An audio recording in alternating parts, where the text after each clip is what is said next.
and welcome to the Old Church Centre in Cushendun. I'm here with Raymond Watson. Raymond, would you like to introduce yourself? Hello there, I'm Raymond Watson. I'm a visual artist and I live between Cushendun and Cushendall, and I love the Old Church Centre, it's great.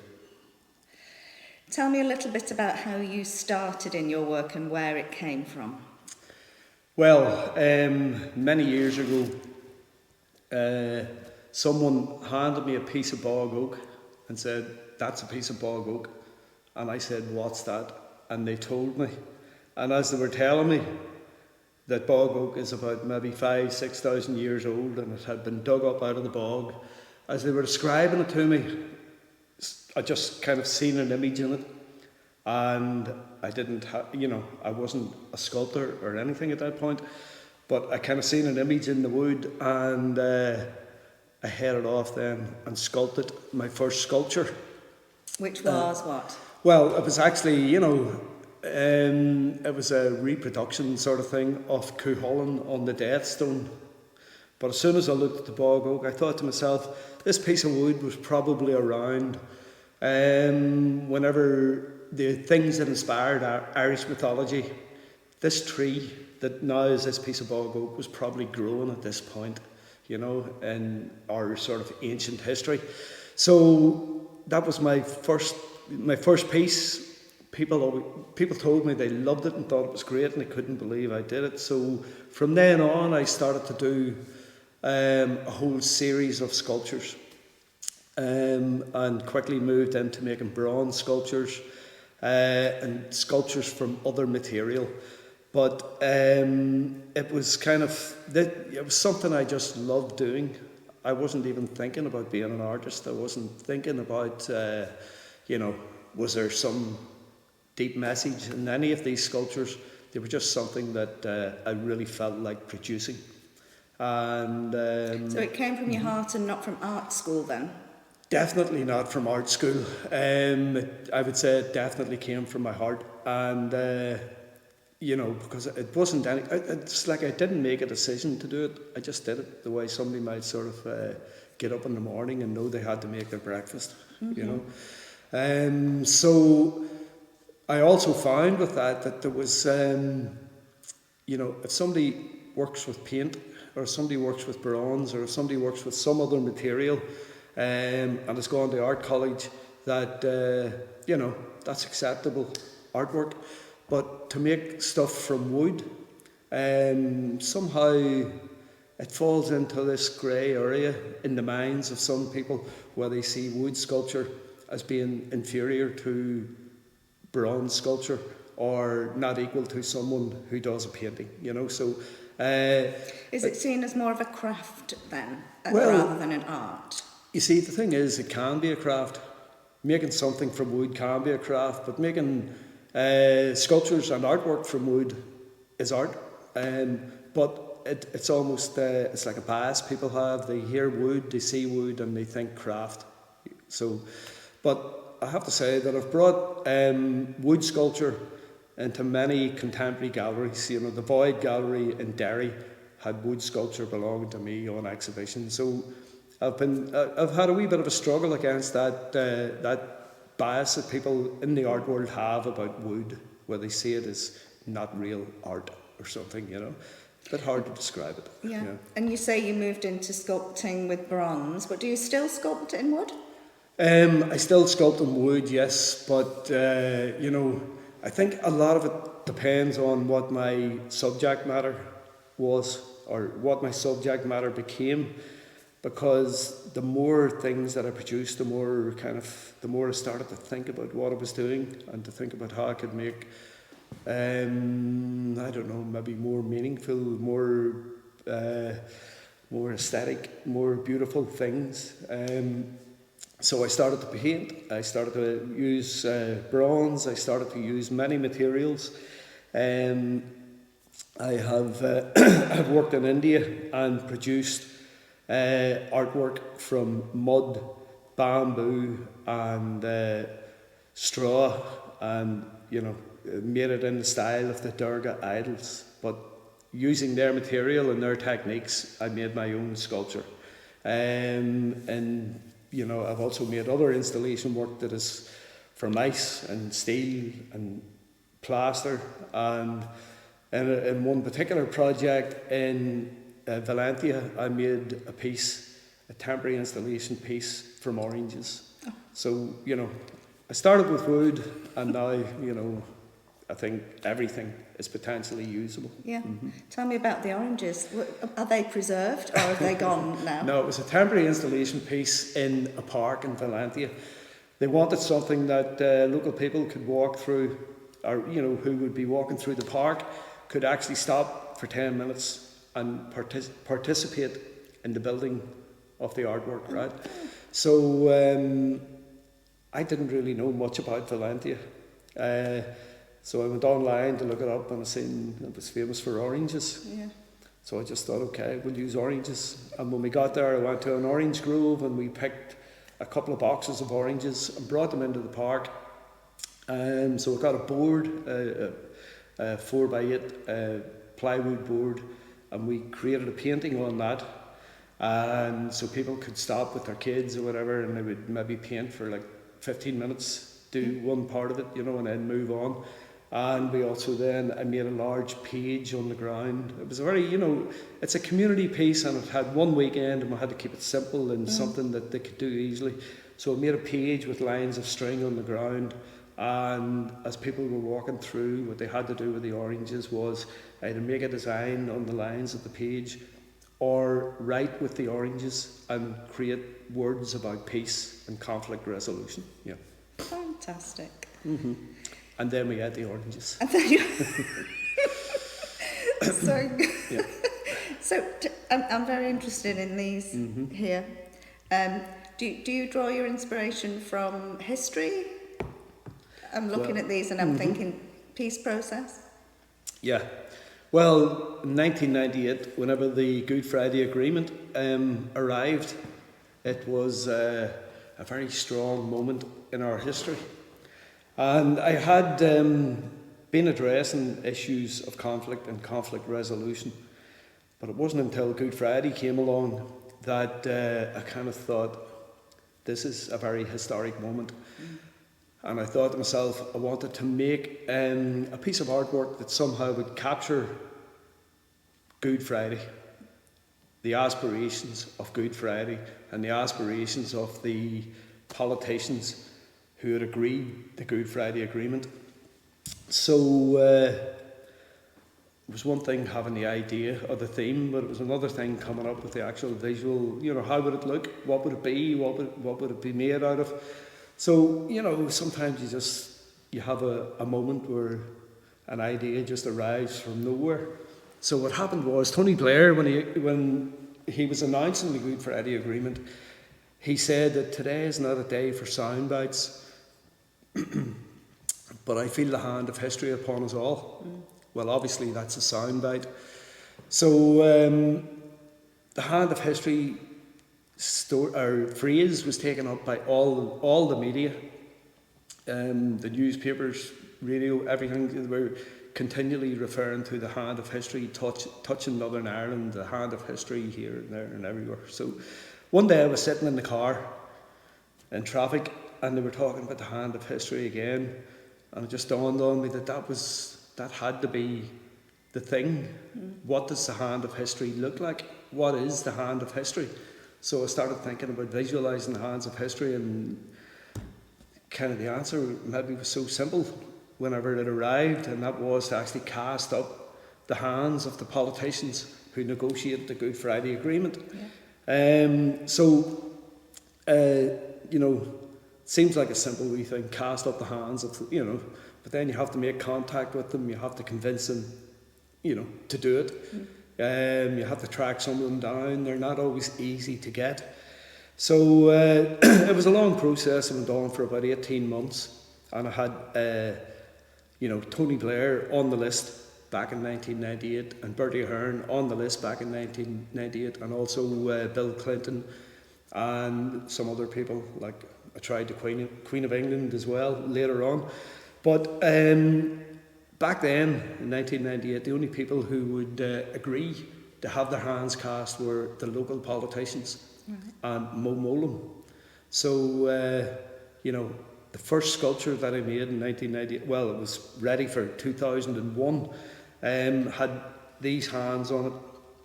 This is a hand of an important politician in Northern Ireland.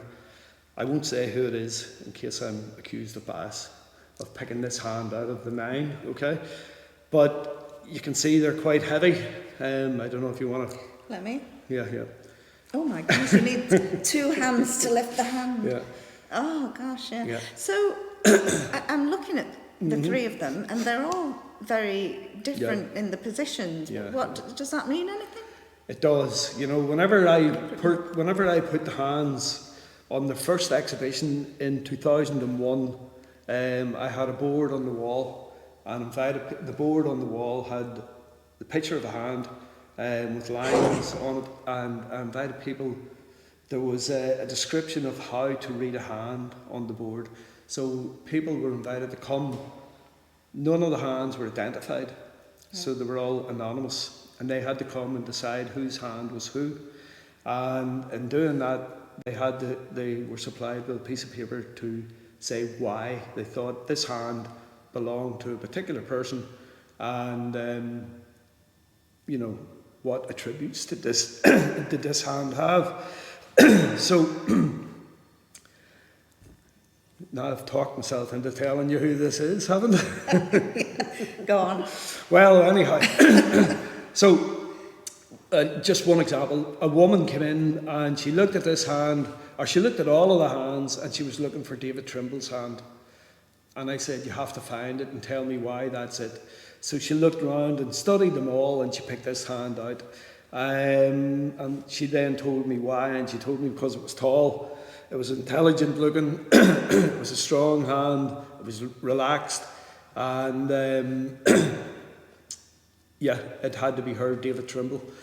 So yeah, I had to tell her then it was Gerry Adams, and well, she was a bit disappointed, you know. But the idea here is that for the first time, she actually looked at something to do with Gerry Adams and didn't see the baggage of the past.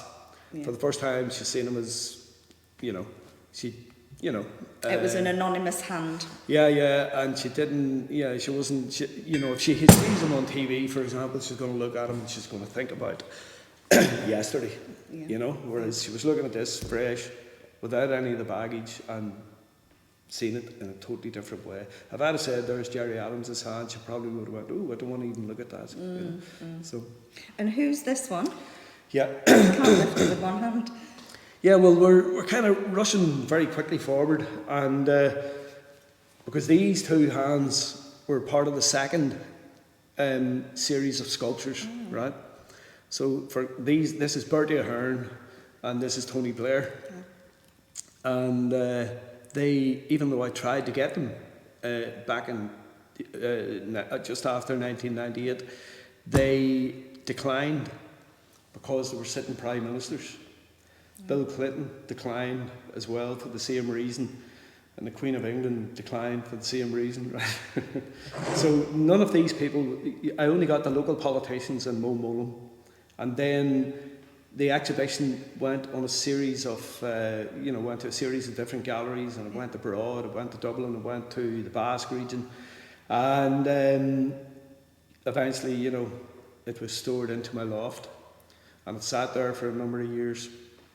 And it's amazing how quickly 20 years passes, because by about 2015 I could see the 20th anniversary coming along, and decided that the hands should once again re-emerge, only there was so much had happened in between that I should update it. We had been through like a political roller coaster with politicians, local politicians playing brinkmanship with every issue that came along. They wouldn't agree to anything. An outside negotiator would have to be brought in to negotiate like a new way forward, or a new settlement, or a new cultural approach or something. So there's a lot of VIPs brought in to keep Good Friday alive and to keep it alive and kicking. But this was actually, you know, I'll get back to the sculptures in 2 seconds. This was actually an example of a peace process actually happened, right? Where people still fought like crazy over these issues, only now they were fighting with words and debate, and they were no longer fighting with bombs and bullets. So, you know, Good Friday became this example to the world of how peace can be implemented, even though it seems like chaos and it seems like the parties don't agree. This is how peace happens, you know. If they all agreed, we wouldn't need a peace process. So, you know, this is how peace is implemented. So people like Senator George Mitchell, who was a US peace envoy to Northern Ireland, and Chris Patten, who came, the last governor of Hong Kong, he came over to sort out the controversial policing situation. George Mitchell came to sort out the decommissioning of bombs and bullets. And there were many other issues that you needed. They're just some of the main issues. There were many other issues that needed special attention. So coming up to the 20th anniversary, I teamed up with Ken Bartley from Belfast. He became a producer and I became the artist, whereas before I had done everything. Now I needed somebody to give me a hand. So he then sorted out the organisation, and I continued to cast the hands and to make artwork. So I made up basically a new hand casting hit list that included once again Tony Blair and Bertie Ahern, and once again you know, President Clinton and the Queen. Well, Clinton and the Queen still said no, but I got all the other hands that I was after. Senator George Mitchell, Chris Patten, Martin McGuinness. Actually couldn't get his hand, but I got his wife's hand. And so there's a long list. There's now 30 hands on the sculpture. And that was, the exhibition was now going to be called The Hands of History plus 20, right? Yeah. For 20 years since, and also 20 new hands. So in the first exhibition, I had also made a series of sculptures and other artwork that kind of explored all the issues that Good Friday was trying to address, and the hands was the centrepiece. So I took the same approach for this 20 years later exhibition, and started to make some new artwork for that. And one of the things that I made was this is what? Scary. What is it? This is a grappling hook, and this was made in probably 1971-72 by prisoners in Long Cache who were internees, and they made this secretly without the authorities knowing. So it was made to escape over the wall or over the fence. You attached the rope onto it and threw it up in the very traditional, you know, prisoner of war escape attempt, and climbed over the wall. But you made that one? No, this is that's an original this is one. it. This, I found this in the cache. Right. In around about, I think it was the year 2000, 2 years after the Maze prison and the Long Cache internment part were closed down, I got access to it. That's another story, don't ask me to explain all that. But I got access to it, and I was walking through one of the cages, and this had fallen out of its hiding place. And like a workman or something, they were taking some of the buildings down, and this had been thrown into the middle of the exercise yard. And as soon as I seen it, I thought, I'll have that. So I took it. So I put it in my loft and kept it there for possibly, I don't know, about 15 years. Yeah. And then for the 20th anniversary of Good Friday, this was one of the things I decided that I would use. So again, I had to come up with how will I use it. At one point I thought I would escape into a prison with it, which is kind of using it in a different way. Yeah. But actually we have many prisons in Belfast, and the biggest example of the prisons in Belfast is the Peace Wall. There's 40 of them. They run through different parts of urban Belfast, and every one of them is equivalent to a prison. But it's a prison from the mind. It's people subscribe to belief systems, strongly held belief systems, and they put themselves in a prison. So they won't do something that's outside of that belief system. So the peace wall is like a 25-foot example of the prison from the mind actually appearing on the street. So I took this down to the peace wall in Belfast between what's commonly known as the Falls and the Shankill. And took a film crew, and I threw the hook up onto the wall and climbed the wall and went over to the other side. So basically I was escaping from the kind of homogenous political, cultural group on one side, escaping out of this mind prison, arriving on the other side, and all you do is you find a reflection, only a different set of beliefs. So you're escaping into another prison. So I escaped back and forward like that several times. And it's basically, there's no clear thing in that. It's a piece of artwork. It's an audio-visual installation that went into the Hands exhibition. And it was, you make of it as you will, But another thing I decided to use was these. Back in 2000, I also got access to Crumlin Road Prison, and that's another story as well. So whenever I got access to Crumlin Road Prison, I went into a small room, which was the security room, the nerve centre of the entire prison. The prison's closed at this point, okay? And everything has been cleared out of it, but for some reason, they had left behind a complete set of keys, and they were all hanging on a keyboard in the room. So, like the hook, I decided to give it a new home, give these a new home. So I took those home with me too. And they sat in my loft for about 15 years. And then I always knew I was going to make artwork with them, but the idea or the moment hadn't arrived. So for the 20th anniversary, I got them down from the loft and thought, how can I use these? And you can see this one here, the label says Dry Goods Store. And this one, the label says D2 Annex Fire Hose. But there's everything from British Army front gate to cell door keys, the visiting room keys, etc. Everything's there, handcuff keys. So as part of the process, I was going through them, and I was writing down what the labels said to make a record of them and to sort of, start myself thinking about how I could make something. But I noticed every time I picked up a set of keys, I could hear a different sound from each side. Yes, I could hear a different kind of series of notes coming, and more important than anything else with them. So what I did was I put these into the Good Friday Agreement, or the Hands of History exhibition as well. But they were in a small installation room, and they were all hanging at eye level. But I had, to make the art piece to go with them, what I had did was I recorded each set of keys and then went to a sound studio and mixed the sound to create sort of different themes and different atmospheres. So some of them go from like wind chimes, and they build in intensity to like a waterfall flowing of keys, that is.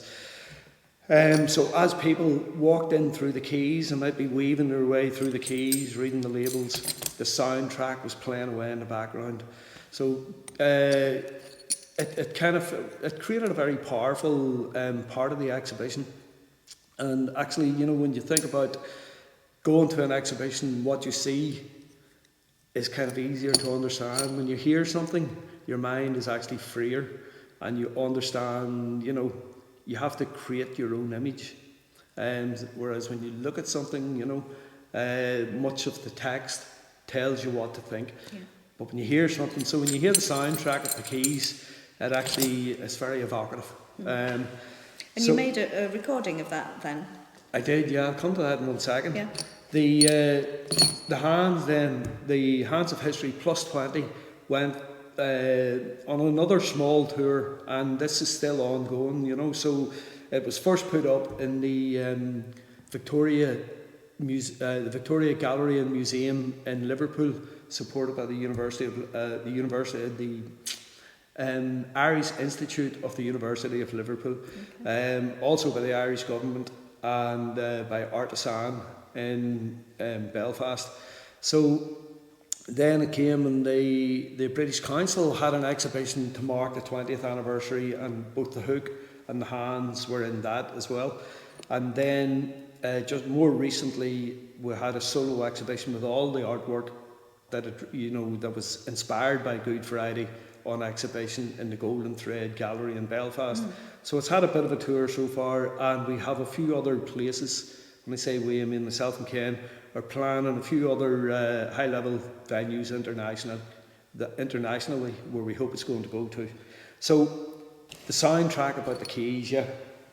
After the exhibition was over, I then returned home, and the thing that was most powerfully playing in my own mind was the actual keys soundtrack. So I then decided to expand on it and produce this final album. It's called Unlocking Yardside, Gardenside.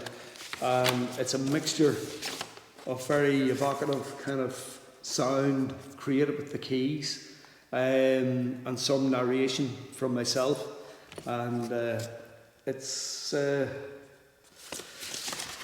just another thing that grew out of the exhibition. Yard side, garden side. What does that mean? Well, there's two sides on an LP, right? But in the Crumlin Road prison, the main wing that the prisoners were held in was A wing, and it was known as, on one side was the exercise yard, and on the other side was what was once a garden. And so, the authorities people would be in cell 14 yard side or cell 14 garden side. So it's like, it's just kind of trying to play with some ideas about where the inspiration for it came from, So, anything else? So that's just one aspect of your work. We've had lockdown and it's been difficult for artists, but have you been working on anything during lockdown? I've got to say that lockdown has been a very hard moment to work. Yeah. Because there's so little kind of, I live in a house in the country, and while I love nature and love many things around where I live, it's very hard to get the inspiration to actually make new artwork when you're in a very small... this is what I find. Somebody else might find lockdown the best place. But so I found it very hard to actually make anything. But what I am working on, my next exhibition, has nothing at all to do with conflict or conflict resolution or politics or anything controversial like that at all. What I'm working on now at the minute is a series of artwork inspired by it's called The Honey and the Hive. So I'm a beekeeper. Okay. And one thing that I found about lockdown was I started to work with the things around my house more. For example, I started to work with my bees more and because I was there much more, they're in my garden. So I was seeing and hearing them and working with them in a way that I wouldn't have really given so much attention before, I would have left them to do their own thing. So suddenly I started thinking, I need to do something about the bees and the role they play in our good, healthy environment, and also as a source of food, and as they're magical things actually, So it's a bit hard to actually capture that, But that's what I'm working. That's what I'm struggling with at the minute. Yeah. So, well, thank you, Raymond, for talking to us. You can find out lots more about Raymond's art on his website, and we'll give you the address when we finish now. But thank you for joining us here at the Old Church Centre in Cushendun. Okay, thank you very much. It's been a pleasure.